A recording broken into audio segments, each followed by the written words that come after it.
మన భారతదేశంలో కూడా మన దౌర్భాగ్యం ఏంటంటే, ఆర్య మతంలో కులాలని విడగొట్టేసి 3 కులాలు గొప్పవి, మిగిలిన కులాలన్నీ చెత్తవి అన్నట్టుగా సృష్టించారు ఆ ఆర్య మతంలో. అందుకని కులాల జబ్బు ఉండేసరికి కులానికో దేవుడు, కులానికో దేవుడు. పోనీ అదేదో కులానికో సూర్యుడిని నెట్టుకున్న బాగుండేది. మన అందరికీ అదే సూర్యుడు. కులానికో దేవుడు అంట, మరి కులానికో సూర్యుని కూడా పెట్టుకుని చావరాదు. మీ సూర్యుడిని మేము వాడము, మా సూర్యుడిని మీరు వాడకూడదు రోయ్ అనాలి. మీ సూర్యుడు ఎండ కింద మేము నడవ, మా సూర్యుడు ఎండ కింద మీరు నడవకూడదు రోయ్ అనాలి. అలా ఏం చేయరట. మా గుళ్ళోకి మీరు రాకూడదు, మీ గుళ్ళోకి మేము రావాలి. ఇదేం పనికి మాలిన సిద్ధాంతం, దౌర్భాగ్యులారా. గుడి నువ్వు కట్టుకున్నది కదా, సూర్యుడు దేవుడు పెట్టింది కదా. మరి కులానికో దేవుడు ఉన్నప్పుడు మీ దేవుడిని అడిగి ఇంకో సూర్యుడిని చేయమనొచ్చు కదా నువ్వు. అబ్బే మా గుళ్ళోకి మీరు రాకూడదు, మీరు కులం తక్కువళ్ళు. మరి మా కులం ఎక్కువైపోయి పొంగిపోతుంది. ఏం చేసుకోవాలి తెలియక పెట్లు సరిపోక బీరువాలెట్టి తాళం వేసాం.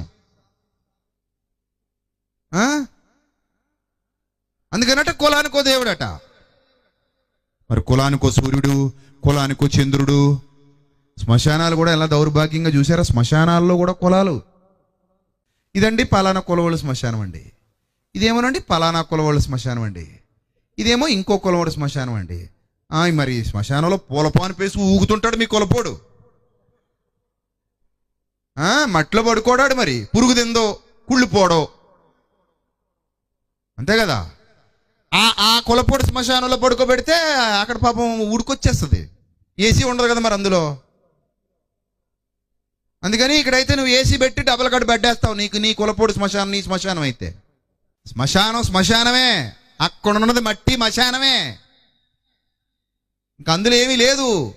నువ్వు ఏ శ్మశానంలో వాడికి కప్పెట్టినా అక్కడ పురిగే తింటది, ఏ శ్మశానంలో కప్పెట్టినా ఎముకలే ఉంటాయి. ఇప్పుడు ఈ శ్మశానం పలానా కులపోడిది, ఆ శ్మశానం పలానా కులపోడిది అంటున్నావు కదా. కప్పెట్టాక 10 సంవత్సరాలకో లేదా కప్పెట్టాక 1 సంవత్సరానికి ఇక్కడ శవాన్ని దవ్వుదాం, అక్కడ శవాన్ని దవ్వుదాం, ఏమొస్తుంది? అస్థిపంజరం వస్తుంది. దాన్ని తీసుకొచ్చి ఇక్కడో 10 ఏళ్ళ కడదాం, ఇక్కడో 10 ఏళ్ళ కడదాం. అందులో ఎవడు ఏ కులపోడో చెప్పి చూద్దాం.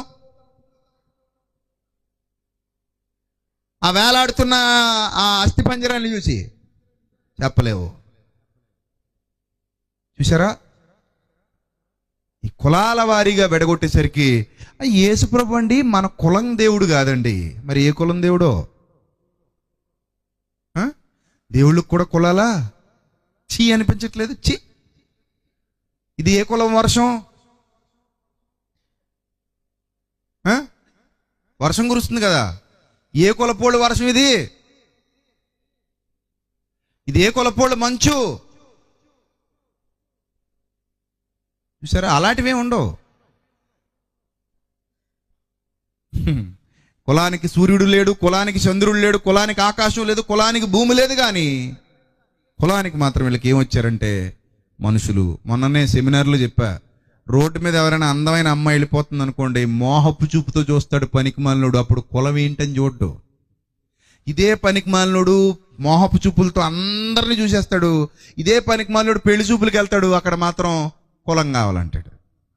అంటే మోహపు చూపులకి వీడికి ఏం అక్కర్లేదంటే కులం అక్కర్లేదు, వ్యభిచారానికి కులం అక్కర్లేదు, కానీ పెళ్లి చూపులకు మాత్రం ఏం కావాలట? కులం కావాలట. ఏంటి మరి ఈ పైత్యం? ఈ పైత్యం ఏంటో అర్థం కాలేదు.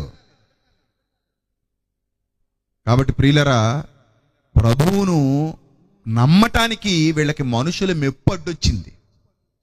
మనుషులు మెప్పడ్డొచ్చి మా బంధువులు ఏమనుకుంటారో, మా స్నేహితులు ఏమనుకుంటారో, మా కట్టుబాట్లు ఏమైపోతాయో, మా కులపు కట్టుబాట్లు, రేపటి నుంచి ఎవరో మమ్మల్ని పిలవరేమో.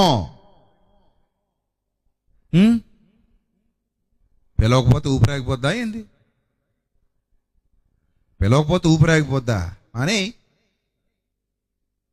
అంతేనా?